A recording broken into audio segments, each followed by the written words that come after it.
Hello, everyone. Today, let's come together to create a supportive plan for David, our bright second grader on the autism spectrum.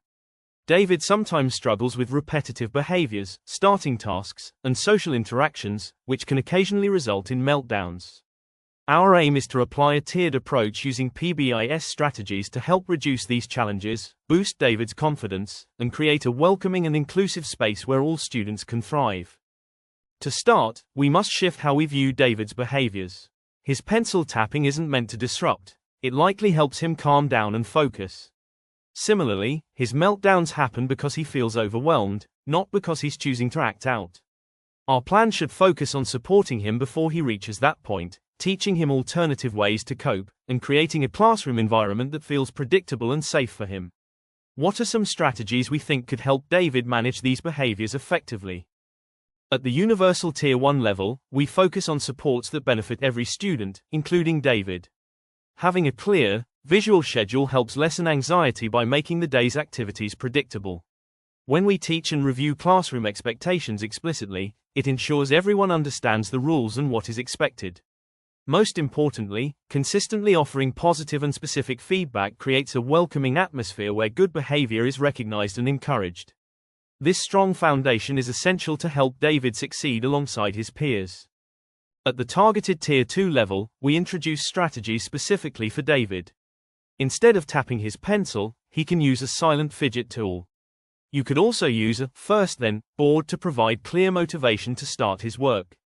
For David, this means he can see that after completing a task, like working on an assignment, he will get to enjoy a preferred activity, such as playing with a favorite toy. This clear structure not only motivates task initiation but also breaks assignments into manageable steps, reducing anxiety and improving focus. However, to directly teach social skills, we will use social narratives. These narratives are effective across ages and settings and can be created by educators, families, and therapists to support social understanding and behavior management. National Professional Development Center on Autism Spectrum Disorders, 2010. For example, a story like, How to Join a Game at Recess, or What to Do When I Feel Overwhelmed, can help students understand social situations and appropriate responses in a clear, relatable way. These narratives focus on key details to guide understanding and build confidence, especially for learners who benefit from explicit instruction about social norms. Autism Society of North Carolina, 2017. And crucially, for recess, we need a proactive plan. This could be a peer buddy system or a structured, low-stress alternative. This prevents the overwhelming situations that lead to meltdowns. This plan only works if we actively foster positive peer interactions. We can use peer modeling and teach empathy explicitly to help other students understand how to interact with David. A rotating, recess buddy system not only supports David but also teaches our entire class valuable lessons in kindness, patience, and inclusion. By empowering his peers, we turn bystanders into defenders and friends, enhancing the social environment for everyone. Yang et al., 2018. These environmental adjustments act as our frontline strategy in supporting David effectively. By organizing his physical surroundings and establishing predictable routines, we can lessen triggers that cause his anxiety-related behaviors. Tools like the Work Startup Kit and a visual schedule cater directly to David's need for order and structure, guiding him in knowing what to expect and how to begin tasks. Additionally, having access to a cool-down corner offers a respectful and private space for him to calm himself before a meltdown escalates. Making this space accessible to all students promotes a culture of inclusion and understanding, where everyone feels supported and connected.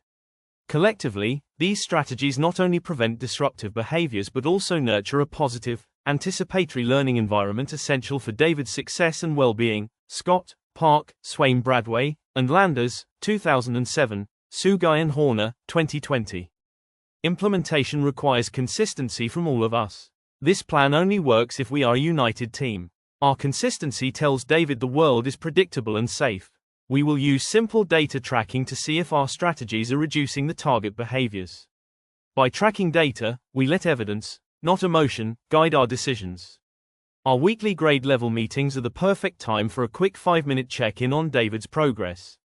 This allows us to adapt quickly. Remember, we are not looking for perfection, we are looking for progress.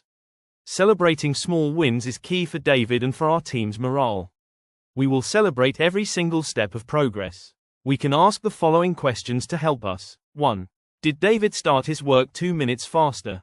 2. Did he use his words instead of screaming? We celebrate that. We also celebrate our class for being kind and inclusive. By doing this, we are building an environment where every student, including David, can thrive. Thank you for your compassion and collaboration. I hope you benefited from this presentation. By combining universal supports with targeted strategies, we can create a classroom where David feels safe, understood, and capable. This is not about changing David. It is about changing our environment and our teaching to unlock his potential. I am looking forward to collaborating with all of you on this. Are there any questions or concerns about these strategies that we can address together?